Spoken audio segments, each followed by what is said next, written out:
Thank you for joining us on another episode of Popcorn for Breakfast with your co-host, Batman. Hello.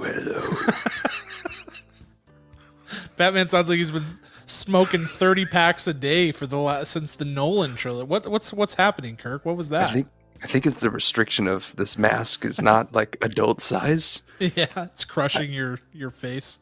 And I can't quite get my mouth to open up as it should be. Yeah, it's the cape. It's squeezing your throat, and so you're not able to use your vocal cords as usual. I get it. Yes, but I'd like to point out that you said you don't have to wear that the whole time. We're not going to really talk about Batman until the end of this episode. And, I made that call as soon as I saw you were in the mask. I was like, we'll talk about this at the end.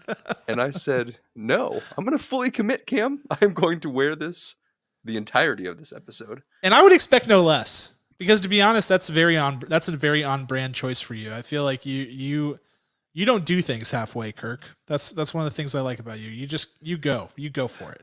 That's board. Right.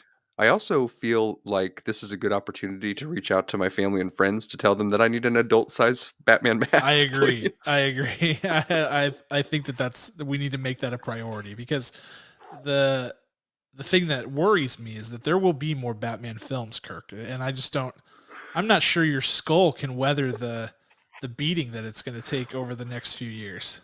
Do you see this? Like, my cheeks are about to explode forward from the pressure. Yeah, your cheekbones are just going to shoot out of your face. It's going to be horrible. It's going to be like Raiders of the Lost Ark. Yes.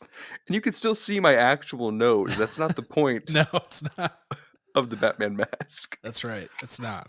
All right. Well, Kirk is definitely in the holiday spirit, and you may be asking, what holiday is it? Well, I've been calling it all day, the Batman Eve. That's what I've been calling it, because Kirk and I are seeing the Batman tomorrow. We're seeing it early because we're cool like that, and we'll be seeing it in IMAX, and we will be right now we will be about 30 minutes away from completion of the film. Remember, it's about a 3-hour movie. So showtime's at 7, movie will end around 10. And man, I hope to be at that point, tears streaming down my face, goosebumps, just in a catatonic state at that point with excitement.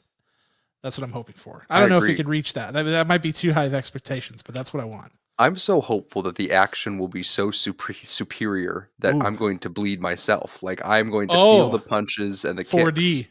Yes. Someone walks into the theater. They throw batarangs at you. You're like, ow. Like, it's okay. I work here. Like, wow, it's really immersive. I thought Dune was immersive. This new Batman movie is really intense.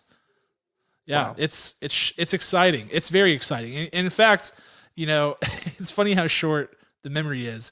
I don't know if I am more excited for this film than I was for Spider-Man No Way Home. Now that I'm beyond it, I can't remember how excited I was for it, but I know that I had to be through the roof. I mean, I talked about it. You and I talked about it for, literally years. Yes. So I can't imagine, but this is exciting. And so we're going to spend some time at the end of the episode, because it's a bit of a light news week, to be honest.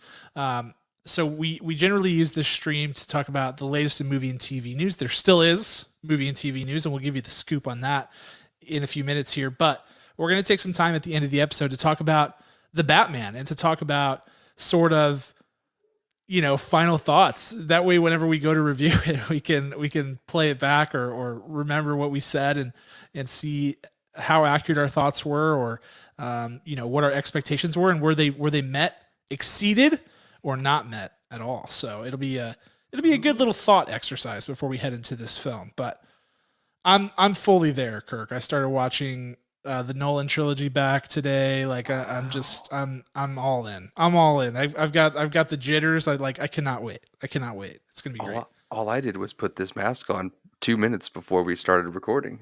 And that might still be more than what I've done, to be honest, because that takes a lot more effort. But it's going to be exciting. The Batman. But yeah, we've got other stuff to talk about too in this episode. As I alluded to, we're going to be talking about all of the movie and TV news that's going on right now. So it's going to be very exciting. And I just want to say, if you're listening or watching on the stream, a reminder to those of you that are watching on the stream, you can listen to us in podcast form. And to those of you listening to the podcast, you can watch us on the stream. We stream every Monday night on Facebook, Twitch, and YouTube simultaneously. And if you're listening to podcasts, or if you want to start listening to podcasts, you can do so on Apple Podcasts, Spotify, Google Podcasts, Stitcher, Podbean. They got all, I mean, they're just oodles of them, and we're on them all. We're on Pandora, iHeartRadio. I mean, all of it. When did we get there? That's cool. We're syndicated, man. We're big time. So you can listen to us there. And if any of those platforms that you're on, whether you're streaming right now or you're listening, if any of them give you a subscribe option or rate and review, that would be just swell. If you would consider doing that, we would really appreciate it, especially if you're enjoying the content. So we'll talk Batman. We will talk the Batman at the end of this episode. But first, let's get into our What's Poppin' movie and TV news. Kirk, you ready to pop it up? I'm so ready. Let's pop it.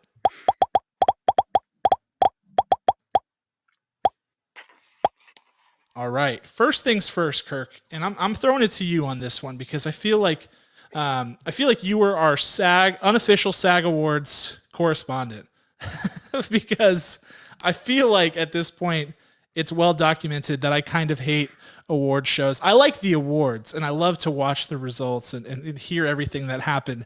But Kirk, you are into the show. I mean, being a man of theater, I think you're drawn to it a little bit more than I am. And so I know that you got a chance to check out the SAG Awards, and this is one of the last major award shows, certainly the last televised major award show that happens prior to the Oscars. And I don't know, honestly, and Kirk, maybe you know more so than I do here, the big award at the Screen Actors Guild, if I remember correctly, is Best Ensemble, because it's all about acting and acting performances. So there's no Best Picture per se. It's more of a celebration of performances. And so I don't know how accurate of a predictor Best Ensemble has been for Best Picture, or how accurate the other categories of like Best Actor, Best Actress in a leading role, supporting role, etc. has been for the Oscars. Kirk, do you happen to know? I know some statistics. I don't know all of them. But the SAG award show came about in the early 90s. So it's been around for just over 26 years. I think about 27 years now. This was maybe 28. I think this was the 28th award show. I have to say that of those, there have been at least 7 direct hits, direct wins of whatever the acting award was. So was the winner at the Oscars. And then there were 11 other awards shows where it was 75% correct. See, between the Screen Actors Guild and the Academy, there are a lot of shared voters. Yes. The biggest part of those shared voters are actors. And of course, actors are going to be the best ones to vote on the acting category. Right. So I think it's a great indicator. I don't have the specifics on the Best Ensemble in relation to Best Picture, but that would be something I would love to dig into. Yeah, I know that I feel like Boyhood won Best Ensemble the year that it was nominated, but I'll have to go back and check on some of those. But yeah, I don't typically watch the Screen Actors Guild Awards, but I always check it out after the fact. And the big award last night, so they do TV as well. It's sort of like the Globes, because it's Screen Actors Guild, right? It's not just movies. It's movies and television. I think a lot of the things that you saw last night were expected, meaning Succession winning Best Ensemble for Television Series Drama, Ted Lasso winning Best Ensemble for Television Series Comedy. That's pretty much in line with what we were seeing at the Emmys and at various award shows, the Globes, etc. That's pretty much on par with where we're at. But the big winner of the night for Best Ensemble went to Coda, and that was really exciting because I didn't necessarily feel like they were the favorite. Doesn't The Power of the Dog almost have to be the favorite heading into the race? At least that's where my head was at. Yeah, The Power of the Dog has the biggest buzz. I recently rewatched Coda, so I watched it the weekend it came out. Super excited, loved it. Rewatched it with Aubrey couple of nights ago and brought me to tears a second time. So Yeah, yeah. the movie is powerful, guys. It The movie is. is powerful. I also did not expect this, but when I think about it and I think about all the other movies up for Best Picture, I'm thinking, yeah, they really are this incredible family unit. You believe them in all aspects. I mean, you have an Academy Award winner within the family, Marley Matlin, who just like kills it, as well do all the other cast members. So Yeah. I believe it. I was down for it, and it was such a big celebration, such a big win for them. Yeah, and I think, when you hear things like that, this, what you said about this being awards voted on by actors, and this is the first thing that always comes to mind for me is that, oh, well, it's going to be a popularity contest, like who's most well connected in this community, et cetera, et cetera. That certainly can't be the case with Coda. A lot of these are newcomers, certainly not the perennial type of favorites. I mean, like in the big acting categories, you got Will Smith and Jessica Chastain taking home the big awards. And Yes. so it's like, yeah, that makes sense. But when you hear Coda, you go, oh, wow, this, they looked at this and said that was the best acting performance. That's not a popularity contest. They looked at it. And the ensemble and that movie is really well acted. So I'll be curious. I feel like Coda really has an outside chance at the Oscars. I think it honestly does. I don't think it necessarily has the best chance. I think, most of the pundits and experts are certainly giving that to the power of the dog. But I feel like the way the Oscars have been trending over the last few years, and Nomadland may be one of the exceptions, is that it's not always the front runner that gets the big award. And Coda is one of those films that could sneak in there and grab it under the radar because it's a great human story. And I feel like what really gives it an edge is that it's really unlike anything that we've seen so far. You think back to films like The Artist, anything that can't be duplicated again. Right. Birdman is another one that I think of. Just something that's really inventive, creative, or in this case, sheds light on a whole new group of talented actors and a whole new community to tell the story of the deaf community in a way that, I mean, Sound of Metal did, but not as much as this one, because there was so much of a deaf cast actually using ASL to perform their scenes at a much higher level than that movie did. But it's got a chance for all of those reasons, and I think it would be a great story if it managed to take it home. For sure, for sure. Very cool. Very big win for Troy Kotzer on the male actor in a Yes. supporting role. That one honestly seems like a lock for the Academy. I mean, you I look think at so the too. other I think so too. Yeah. members in there, and I mean, again, rewatching the film for the second time, you just watch him, and he is masterful. He's absolutely masterful. So I think we've got some really big indicators from the SAG Awards from the other night. Yeah, I definitely think, to your point on Troy Kotzer, I think the other lock is the other supporting award, which is Ariana DeBose. I mean, those two have been in lockstep, winning every single award at every big show so far. And it feels like the bigger question mark is actually the lead actor and actress categories, where those are always so hotly contested. I mean, just really, it's always, I mean, there's only 5, and there's so many films that come out over the course of the year that it's always going to be juggernaut acting performances. But this time it went to Will Smith for King Richard and Jessica Chastain for The Eyes of Tammy Faye, which was surprising because that movie really has not gotten as much buzz as some of the others in the category. And certainly that actress category has been really, really contentious over the last few award shows. So what do you think, Kirk? Do you think either of those two managed to pull off the big win at the Oscars? I am rooting for Jessica Chastain for sure Yeah. because I did watch The Eyes of Tammy Faye. Maybe it's something we'll review before the Could Oscars. be. It's very crazy how that movie has not gotten the notoriety that it deserves. I mean, you've got Jessica Chastain. Andrew Garfield is also in that movie, co-starring with her. It's just a really fascinating piece. It's a biopic of these people's crazy lives, and man, do they go full force, both of them, especially Jessica Chastain. The other, not that the other actors in her category do not deserve the win, but Jessica Chastain, it's just sometimes the stars align and the role just is out of the park, and that's what it is right here. She slays, and I really, really, really want to see her take home the gold.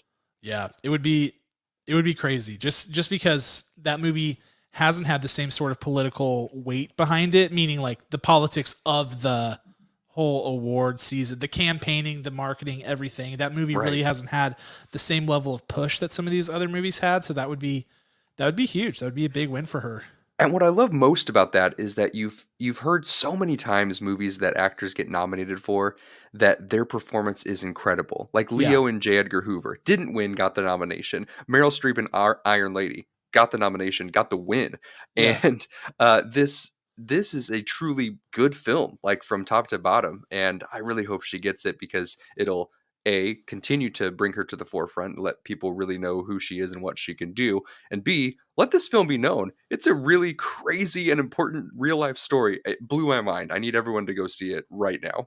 Absolutely. Yeah. At the very least, it would be good to get some eyes on that movie that I think was overall pretty missed. Like, I don't think it didn't do well in the box office. It didn't do particularly well streaming. Once it started to get nominations, that shifted slightly, but it's not at the same level of popularity and acclaim as some of the other films that are in the award conversations at this time. So Right. it's interesting. But that's the SAG Awards. We'll see. We've got a couple more weeks until Oscar time, March 27th. So it's coming up. We're about a month away. But could it be an indicator? Could it be a red herring? We'll see. We'll see what happens. Next up, Star Trek. And I know what you're saying. Star Trek? We talked Star Trek last week. What could we possibly have to say about this? This one's interesting, Kirk. And I love stuff like this where big companies blow it by doing something stupid. I just find it so entertaining. In this case, the big company blowing it by doing something stupid is Paramount, who, as you may recall, last week at their Investor Day, announced that Star Trek 4 was in the works, with Matt Shackman stepping behind the camera to direct, and with the original cast returning. Record scratch. Turns out, as J.J. Abrams made that announcement during the big Investor Day presentation, it caught some people by surprise. And you might go, yeah, sure, it caught some people by surprise. What if I told you the people that it caught by surprise were people like Chris Pine, Zoe Saldana, Zachary Quinto, Carl Urban, their agents? Would that raise some eyebrows? I think so. And that's what the Hollywood Reporter is reporting, that their camps were surprised to hear that this was happening and that they were due to be recording or filming rather at the end of this year. They're saying they haven't really had conversations about it and they've got other things going on their schedule. Kirk, this is a mess. Do you think they figure it out? They will figure it out. I think I think JJ was just really excited about this fourth movie. I think when you have such a good idea, you just have to jump in, right? Burn the ships. Let's figure it out, right? And I think he was saying, and it was also a litmus test, right? Like, so if the internet went on fire and was excited about it, great, let's push forward. Let's pay them whatever they want because the people are going to come. And if no one responds, well, then scrap it. And I'm like, negotiations, blah, blah, blah. I think this comes together despite the crazy way that it got announced. But JJ's confidence, his blind confidence, just announcing that is a pretty baller move. Yeah, it could be. Who knows what went on behind the scenes to lead to this? It's insane that this can happen at this level, and things like this have happened before, but maybe perhaps not on this scale and with this much visibility. But it's going to be an interesting saga. I can tell you one thing, Kirk. One of the big things that Paramount was concerned about regarding this movie was the cost, and it just got a lot more expensive because if they're not even having contract negotiations with some of these people yet, they're going to know that the pressure's on Paramount to make this movie. So I'm telling my agent to push all their chips in. Just all of them. I want everything.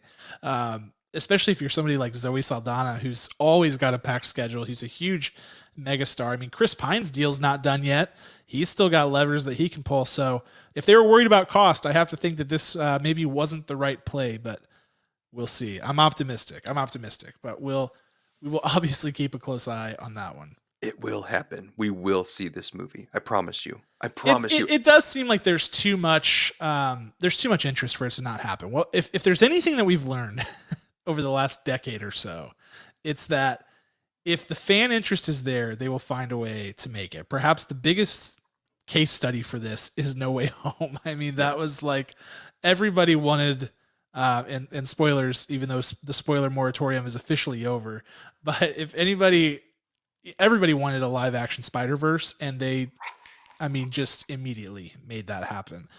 Everybody wanted Michael Keaton back as Batman. That's happening. Like these things, they just happen if the fans want it. And I think the fans want this. So they do. We'll see what happens. All right. Next up, I want to talk about a couple of projects that are just like head scratcher galore. First of all, this also came out of the Paramount, the Paramount Investor Day, but we didn't talk about it last week, mostly because I was still shell shocked from it.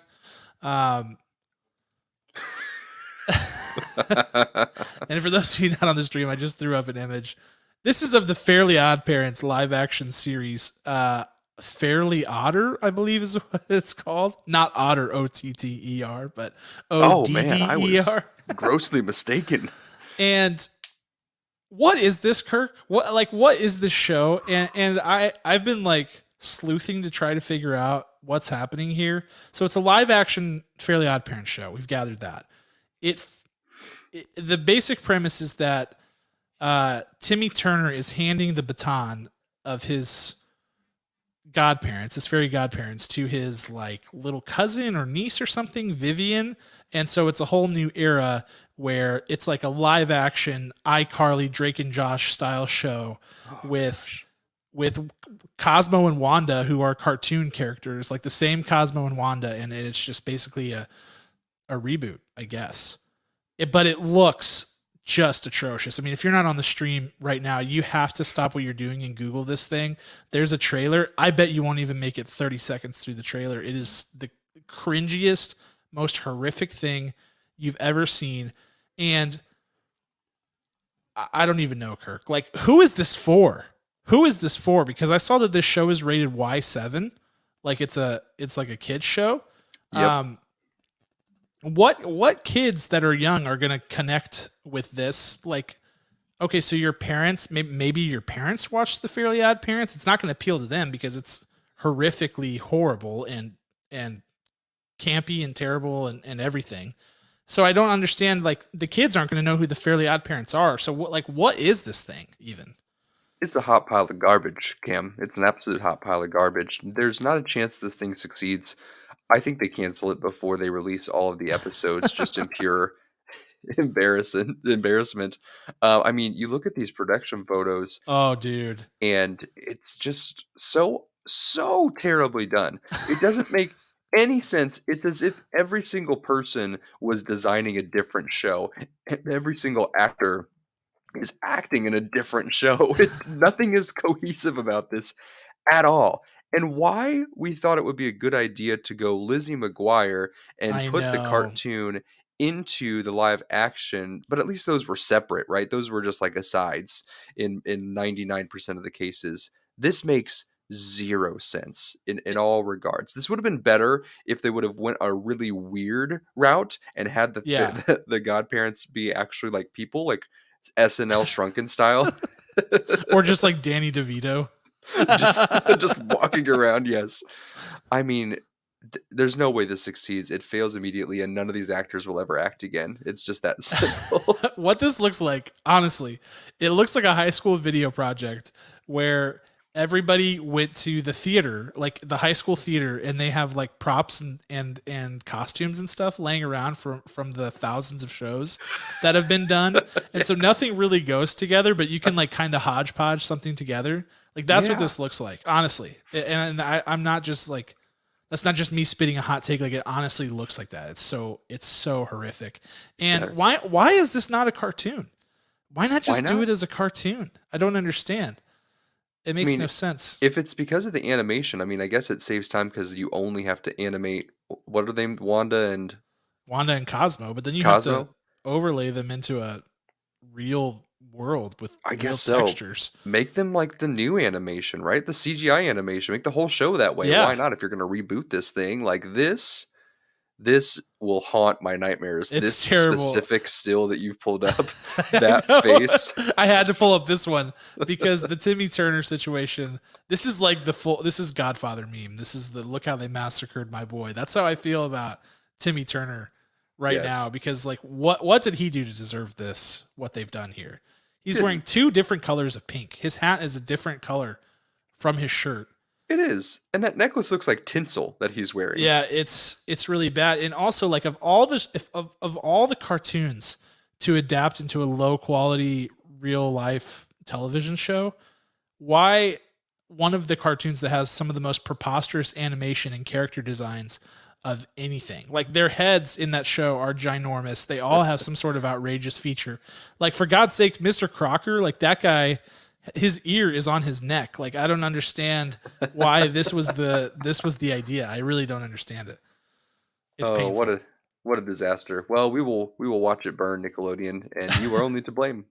We will watch it burn. And speaking of things that are potential disasters, they're making a Beyblade movie, as in Beyblade. Gosh. Let It Rip. Was this a thing when when you were in?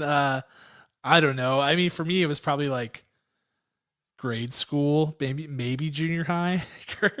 Beyblade. Oh gosh. And it's live action, in case you were concerned. It's not going to be animation. It's going to be live action. What a disaster. Like, are they dragons? Like, is that what happens in this thing? Like, I don't know. I mean, in the show, they were like super powered spinning tops. yeah, You know, that you doesn't like make shot them off a thing and they spun and hit each other. I don't really know, man. super powered tops. I mean, that's what I'm looking for. That This sounds is good, right?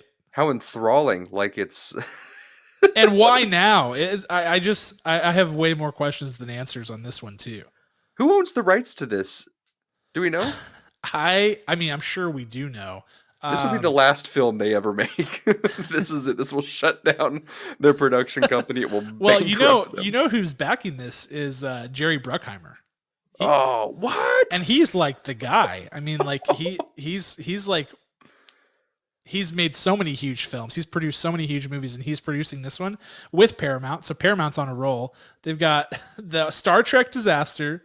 They've got the Fairly Odd Parents horrific dumpster fire of a show, and then they're releasing what I think has a really strong chance to be possibly one of the worst movies ever made. And it hasn't even, I don't even think they've begun filming on this, but I can just tell you from concept, this has potential to be just one of the most horrific pieces of film we've ever seen in our lives. See, this movie sounds like Jerry Bruckheimer was spending time with his grandkids.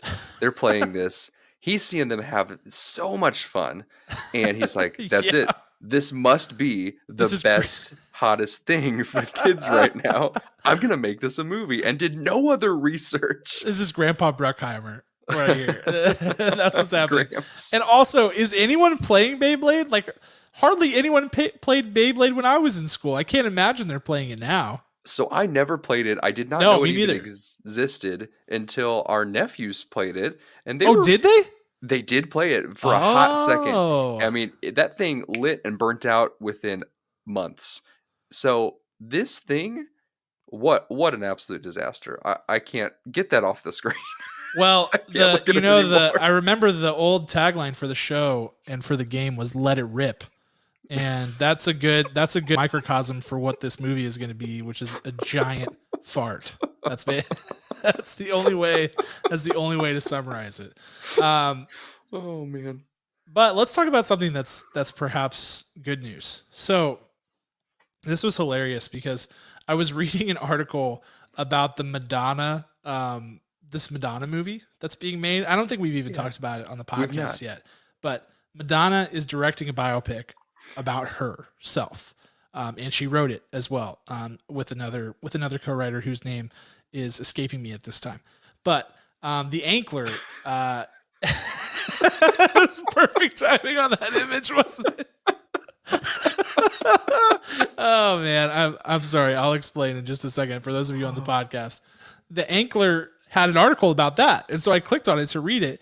And it's one of those articles, you know how like these blogs of industry sources and things like that. Like these film and TV reporters, they do like these quick blogs of like, here's all the things that I'm hearing, right? And so the whole thing was like Madonna, Madonna, Madonna. And I was like, I don't really care about this, but I'm going to read it anyway. And then at the bottom, they were like, Brad Pitt's production company, Plan B, has boarded Beetlejuice 2. And I was like, what? How is this not the headline?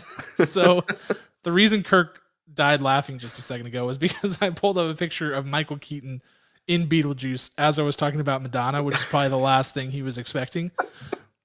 Moral of the story here is that, and I want to be careful here because Deadline has reported it. The Ankler was the first to report it. All that has happened here is that this movie was already supposed to be, it was already an idea that was, with the script and everything. And theoretically, Michael Keaton and Winona Ryder were going to reprise their roles.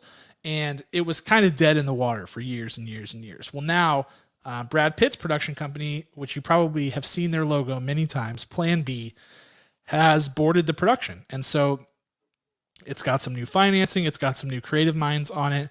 And so all that's really left is for Warner Brothers to greenlight it. And if we know Warner Brothers, they are going to squeeze the last ounce of life out of every piece of intellectual property they own. So It's basically a formality at this point. So let's just assume that Beetlejuice 2 is in the works. Kirk. Oh, yeah. Your reaction to this? Do you think Madonna shows up in Beetlejuice 2? Is that... No. And in fact, after reading about the casting that's going on for that, I was like, no offense to any of the actors that are auditioning for it. I think they're all fantastic. But the more I read about that movie, I'm just like, I don't care about this Madonna biopic. I couldn't care less. I think there's some sort of like generational gap there that I'm missing. I'm sure it's like, this is the equivalent of like a Lady Gaga biopic, which I would definitely buy tickets to in the future. But right now I'm not in for Madonna. But yeah, do we know who is playing Madonna? Is it a known actor? Not yet. It will likely be a known actor. The reason I was reading about it is that two of the actors from Euphoria, Sydney Sweeney and Barbie Ferreira, are auditioning for the role, as well as some other big actors. Julia, what's her name from? This is terrible. Louis Dreyfus. No. Julia Ozark. Garner. Yeah, Julia Garner. She's auditioning for it as well. And I was reading about it because they were saying Florence Pugh was rumored at some point, et cetera, et cetera. But I think in the last minute, Madonna fires everyone and she plays all the roles. Yeah, exactly. That's for sure what's going to happen. She's already directing and writing it. She's like, no one can do this. I will play all the roles, including myself. It's like Ed Norton in Birdman when he's like, so you've written this adaptation and you're directing and starring in it. That's ambitious. That's how I feel about this Madonna movie. That's what's going to happen. For sure. Anyway, Beetlejuice on that topic. What are your thoughts on Beetlejuice 2? Oh, I'm here for it. I'm absolutely here for it. Beetlejuice, I feel like this is what's crazy. Let's talk generational culture, shielding our children from things. I watched everything in the 90s. I mean, literally anything I can get my hands on. And some things for sure I like snuck in and like watched, but Beetlejuice should not be shown to anyone under 12 years old. I probably saw this 30 times before I was 8 years old. So just like the creepiness, like even E.T. should not be shown to kids too young. I mean, I still get queasy when they knock those frogs out in the dissection scene. This movie, Beetlejuice, has so many emotions when I see it, so many like core memories that get revealed to me as my life continues on. And I think that what this second movie will do is remind people, A, be careful what you let your kids watch, at what age you watch them, and B, that Michael Keaton is the GOAT, because your boy has been in every single type of movie genre. It's so true. And the fact that he created this character and it was executed perfectly. Yes. And no one else can do it. Like Beetlejuice the musical is on Broadway now, and that guy, sorry, it just doesn't work. Even though how could you? I mean, how could you recreate? I mean, it's just I mean, nothing about the idea of this movie should work, and it absolutely does, to the credit of Michael Keaton. So bravo. Beetlejuice 2 is going to be absolutely out of this world. I cannot wait. It's going to be a spectacle no matter what. I think that's what I'm here for. I think this one of the saddest things to me is that that Beetlejuice totally jumped me. Speaking of age gaps and stuff like that. So it came out in 1988, and for whatever reason, it was not culturally relevant anymore by the time that I was old enough to watch it. And my parents did do a decent job of shielding me. Now, they let me watch Twister when I was like 3 or 4, and I was scared of tornadoes for like most of my young life. I'm still horrified. No, but for a long period of time. So maybe that was what made them learn their lesson. But Beetlejuice, I didn't get to see until years later. And it's one of those things where it still is like, okay, this is an iconic movie from an iconic era of, kind of my life. And so I could appreciate it, but I would never be able to feel the full appreciation that, other people did. And that makes me super sad. So okay, pour one out for me. I'm going to have to be fact checked on this, but if I remember correctly, I believe there were McDonald's toys in the Happy Meals with Beetlejuice. Oh, I'll bet it was weirdly everyone who was a child during that era is like, that's the Beetlejuice generation. I don't understand how it got under the radar, because there is some pretty strange subject matter things in there too that make you go, how must they have marketed this movie to make all of these parents think that it was totally cool to take their kids to see it? I just don't understand, but somehow they did. They're like, it was the McDonald's toys. That's what did it. Winona Ryder's a kid, kids go watch this. They'll relate to her. I mean, I believe I actually had a toy that, when Gina Davis, like, it's either Gina Davis or Bill Pullman, they shove, is it Bill Pullman in this? No. Isn't it? Is it Alec Baldwin? Who's the actor? No, it's gosh.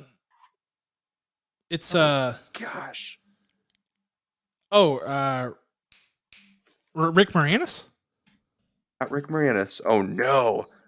Another core memory is about to be unlocked, ladies and gentlemen, as we search for Why did I think it was Rick Moranis? Did I make that up? It's not Rick Moranis, but one of those two, while you type, one of those two, they invert their mouth. They pull out their jaw and they like punch their face in. Alec Baldwin. Yes, you're right. It was Alec Baldwin. I think I had a toy of that. Like, why? Why would I, some sort of 7 or 8-year-old, have this horrifying, creepy toy? I love that. And it was one of my favorites from memory. Well, of course. I mean, it's crazy. Just life is crazy. And now, I mean, sometimes I'll turn off episodes of Paw Patrol if I'm like, I don't like how they're being mean to Chase right there. Like, turn this off. Oh, how times have changed. Yeah, it's a totally different world. You go back and show your kids like shows and stuff that were in whenever you were a kid, and you were like, what is going on? Like, we watched Goof Troop, and I was like, what are these plot lines? What is this show? They're like saying the craziest stuff. Yeah, we just watched, the kids are watching like all of the Space Buddies and Snow Buddies. And I'm like, have you guys seen the OG? And they hadn't. So we rented Air Bud because Disney Plus won't put it on their platform, even though wait. Yeah. Are the Buddies movies a spin-off of the Air Bud franchise? Yes, they are. No way. Let me lay it out for you. Air Bud. Air Bud Golden Retriever. Air Bud, the 7th inning stretch. No, listen, I've seen them all. I've seen every. I was the Air Bud generation, man. I was in there. I watched all of them. I had no idea.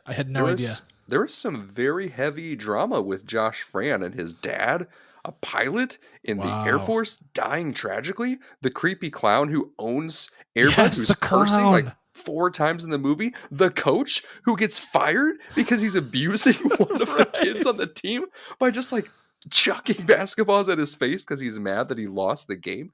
I mean, man, it is rough times. No doubt, man. Wow. I had no idea that happened. That those were spinoffs. That's kind of like, that's life-changing information for me. Yep. Anyway, back to what we were talking about, which was Beetlejuice, which we are now done talking about. Beetlejuice 2, just assume that it's in production. I'm just going to say it's been greenlit because we all know that it's going to be. If I saw it on Twitter, it's going to be greenlit because there's enough interest out there to make this happen. That's And now right. that they've got some financing, it's on like Donkey Kong. So Boom. get ready for that. All right. Couple quick things, then we'll talk the Batman as promised. And that's just what to watch for this week. Two things I want to bring to your attention. One, date of recording is February 28th, so last day of February, and also a Monday. Tomorrow, Tuesday, Scream will be available for digital, the new Scream. So I missed that one in theaters, so this is one that I've marked on my calendar. I'll be excited to check that one out. Next up, for all you Oscars chasers out there, if you're like me and Kirk and you're out there trying to watch all the Oscar Best Picture nominees, a good opportunity is coming for you because Drive My Car, the Japanese film that managed to snag a Best Picture nomination, presumably because it's awesome and I can't wait to see it, comes to HBO Max on March 2nd. Now, got a question earlier about will it be behind the paywall? Will you be able to see it with a free trial? I don't know, but I'm leaning like historical context would lean towards yes, you will be able to watch it under the free trial because it's not one of these like big event cinema type things, and it's not one of the same day in theaters and on HBO Max. Now I know the outlier there is the Harry Potter thing, but it was like I could see why they would do that. Of course, the Harry Potter stands would come out of the woodwork to grab their free trial to watch that. And then roll out. So I get that, but we'll see. But I'm leaning towards I don't expect it to be behind the paywall for HBO Max. So Agreed. Let's keep an eye out on that. That's Wednesday, March 2nd, Drive My Car on HBO Max. Last up, the holiday that we were talking about earlier, Batman Eve, the Batman Eve. It's here. And Kirk, I want to talk about the Batman before you and I step into the theater tomorrow to check it out. I want to talk about two things. Okay. Do you have something? You raised your hand. I just want to point out, do you see the resemblance between me and Robert Pattinson? It's pretty good. It's pretty good. I think the next step for you is to get the all-encompassing cowl and one that preferably covers your nose as well. And one that you can adequately see out of. That would be good too. I like to showcase my nose. I think it's a great Irish schnoggin, but I'll try it out. I wonder if I can expedite one so that way when we record the actual review. The jawline is identical, Kirk. I mean, it's look at that. Well, just chiseled. But we're talking the Batman. And I want to ask two questions. The first question I want to ask is this. What are your expectations for the film? Meaning, how hyped are you? How good do you think this has potential to be? Where are you at? When you walk into that theater tomorrow, what are you thinking about the Batman? What's running through your head? Excellent question. I'm expecting three things, and they're all performance-based, because based on this, for expectations, based on the trailer, I'm really not worried about the plot itself, because you have so many years of detail and options and storylines. Not worried about the plot whatsoever. I'm worried about the performances. And by worried, I mean I'm expecting great things, so you better bring it.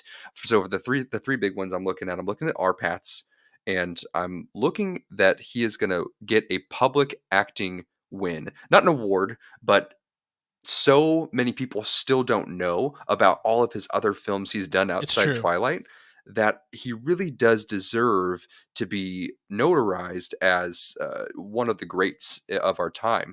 So I feel like this is the moment to bring him to the forefront. He's had a couple of options of mainstream that people will go to versus the stuff that we'll watch that people will say, meh, not my style. This, everyone can agree on, and I think it's going to be great. My second one, that Paul Dano will be the scariest human alive.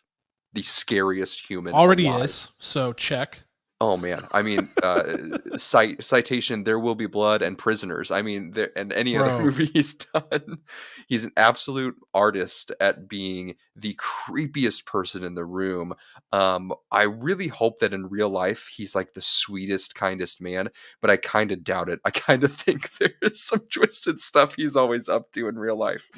And then the third one, my third expectation is to see Colin Farrell in it, and really not see him in all the prosthetics, but see him absolutely destroy this role in such a positive way, I say that, and possibly gear himself towards the awards circuit. I don't know if it gets up to the Academy, but I've seen him in the trailer, and your boy Colin Farrell has gone through the full roller coaster effect of came on the scene hot and heavy, was so incredible, then Yeah. burnt out on a bunch of bad movies, went to the indie realm, built his acting stacks back up, and he Yep. has just been killing it for over 15 years. And I want to make sure everyone knows that. I want to make sure that is cemented in history as well. So that's my 3 expectations. I like it. I think your point about Arpats, that's one of mine. I know he hates that nickname, but I continue to say it because it's funny. That's one of my big expectations as well, is that and Matt Reeves, the director of the film, said it best. There are people, whenever this casting was announced, he was just excited because he knew that the people who jeered it, and I was one of them because I hadn't familiarized myself yet with the Pattinson catalog of films post Twilight, but he said, the people who jeered it were people who had no idea what he had done post Twilight, and the people who loved it did know what he had done post Twilight. And he's like, either way, it's exciting because he knows what he can bring to the table. And this is, no pressure, Robert, but this is his moment. This is it. This is the career defining role that vaults him into the next tier of big actors. And I think he absolutely has what it takes and then some to become one of the generational talents of our time, and someone who, he's still young. He's got a lot to bring to the table still as an actor. This has potential to be huge for him. So one of my expectations is that he shows people who he is and what he's capable of, and people are going to be blown away. One of my other expectations is that they nail the bat and the cat relationship. That's what I want, because I feel like, and I liked The Dark Knight Rises, I think, more than a lot of people did. People tend to kind of hate on that film a little bit. I thought it was an excellent finale to what I thought was a really great trilogy.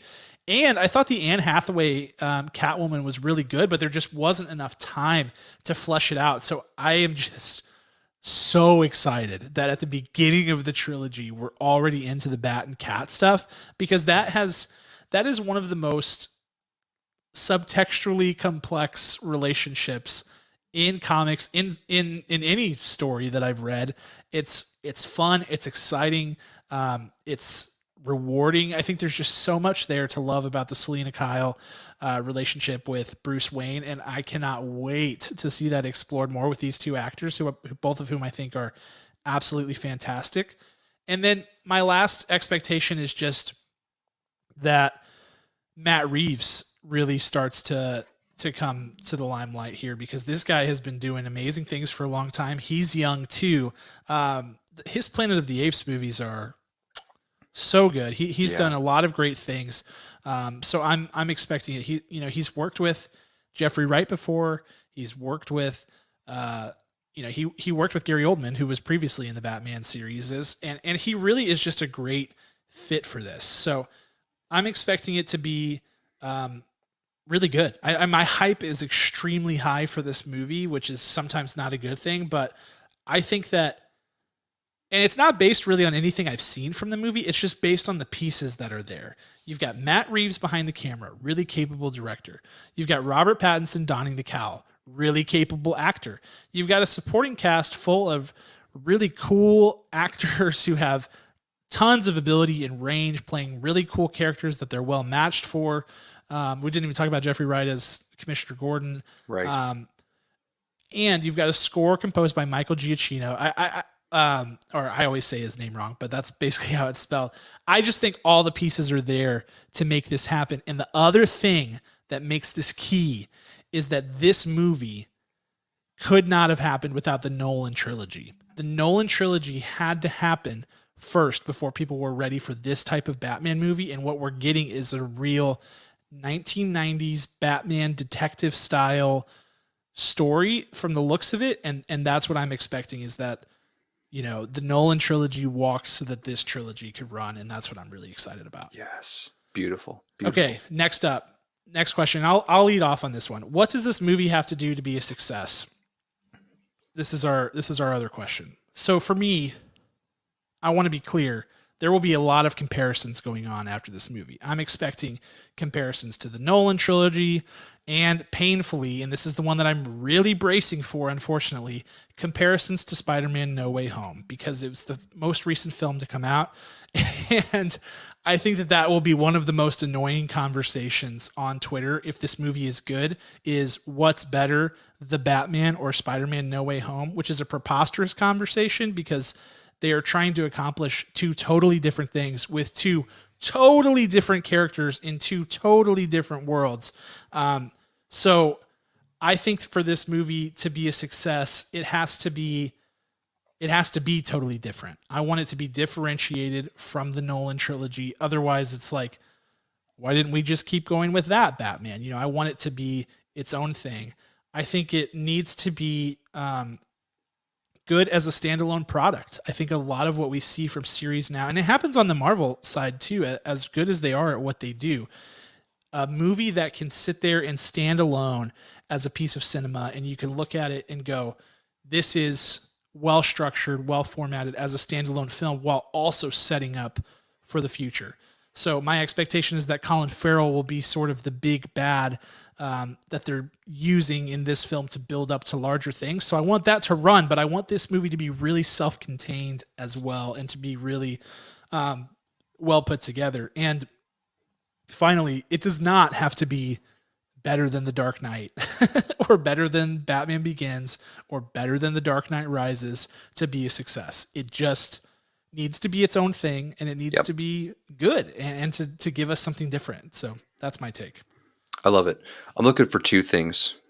I'm looking for, there's so many characters in this movie. Okay. I'm looking for Avengers 1 level of characterization and orchestration. Now, I know that in the later movies we had even more characters, and we got more development out of them, but we got later development. We knew what their whole path was. So that's not fair. Looking at Avengers 1, when we thought that like 7 people was difficult to put in the same movie, right? So that's what we need here. The orchestration, which is the second part of making sure that they all get their screen time, which in 3 hours I think they can, to get their screen time, and to make sure we know exactly who they are from beat one and where they start and where they finish. After seeing the Planet of the Apes trilogy, if you have not seen it, what are you doing? Stop what you're doing. Go watch them. Yes. Because they are absolutely masterful, and I feel like underrated. I don't know that tons of people went and saw those. I was just such a big fan of them. They're just really, really wonderfully crafted, wonderfully done. That was absolutely the ground level for what he needed to see this through, and what it will be when we get the Batman 2 and the Batman 3 and the Batman 4 and the Batman 5. Not 5, not 6, not 7. And you know what I really want? What? I really want some sort of quick reference, like blink and you miss it reference to the Joker. Not necessarily Joaquin Phoenix's, but I mean, I really hope that does happen. Oh, to Joker. Yeah, the movie. Yeah. So even just the character, the Joker. Ooh. Oh, okay. But in a perfect world, also Joaquin Phoenix's Joker. But definitely a nod to that. Like maybe they reference it, like maybe it's on a piece of paper, like, this crazy clown is going around here, and you see a picture of it, like on the desk of a police officer, like at the branch, at the precinct, right? So I think that's what really will make my day. Just that little piece, just throw it in there. I like it. I think the elephant in the room when it comes to Batman is that if this trilogy, and I hate words like this when people say the definitive Batman trilogy or whatever, because the reality is Chris Nolan's Batman trilogy is masterful and will always be great. And so if this trilogy is also masterful and great and even arguably better than the Nolan trilogy or whatever, it won't be the definitive Batman series. But if you want to be a definitive Batman series, you have to have the Joker. And the Joker, That's a tall task, man. It's a tall Right. task, especially when you're following in the giant footsteps of Heath Ledger and what he was able to do in his Academy Award winning performance. Oh, and by the way, the other Academy Award winner to win for the role, albeit a very different characterization of the Joker, in Joaquin Phoenix. Like, I would not want that assignment on my desk, but I think you have to do it in some way. I just don't understand. I don't see a path to making a fantastic Batman trilogy where you don't sniff the Joker at some point. Like he has to be involved. He is the villain. He is the guy. So, It's that simple. He's got to be introduced. And I don't know that it's worth bringing in another Joker. Like, I know. Like I don't see it being impactful or worthwhile. But the Joaquin play is dangerous too. Sure. Because you have a chance, if this thing sets up its own machine and then you try to introduce an outside element into it that's already established, like that's a delicate operation. So True. That's true. I agree that is a way that they could go with it. I don't know that there is a perfect solution here. But I think they have to figure something out. So we will see. Oh, man. We will be seeing the Batman. Kirk and I will be seeing the Batman tomorrow night in theaters. We'll be recording a review later this week. Now, we have not yet decided. We are still discussing if this will be a spoiler-free or a spoiler-full review. The review will release on Thursday of this week, March 3rd. So let us know if you have thoughts. We're going to record it Wednesday night. If you have thoughts on if you're passionately in the spoiler-free or spoiler-full camp, let us know, because spoiler-free is great because you get a taste of it before seeing the movie. Spoiler-full is great because we get to really deep dive into it. We've done both for different things. So be sure to let us know. What if we record it spoiler-full and then we release a spoiler-free episode and we just like put a beep over all the parts that are revealing? No. It would be horrible to listen to. Just like an attack, an assault on the ears. It would be so bad. Oh man. Or we just we dub it as Batman just talking about absolute nonsense, or just like have really hard annoying cuts that make no sense. When the Penguin pulled out his, do you see the exactly that. There are many options, but let us know if you have thoughts. Let us know. But that's all we've got for you this week. We'll be checking out the Batman. We'll be reviewing it for you later this week, and we could not be more excited. But thank you to all of you who joined on the stream. Thank you to those listening on the podcast. Please don't forget to subscribe if you enjoyed the episode, and also give us a rating. There's little stars. If you're on Apple Podcasts, you can click that. You can give us a review.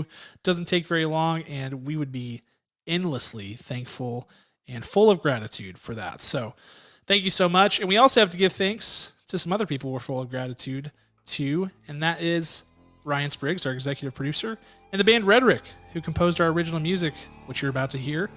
And we will see you after the Batman. Talk to you then.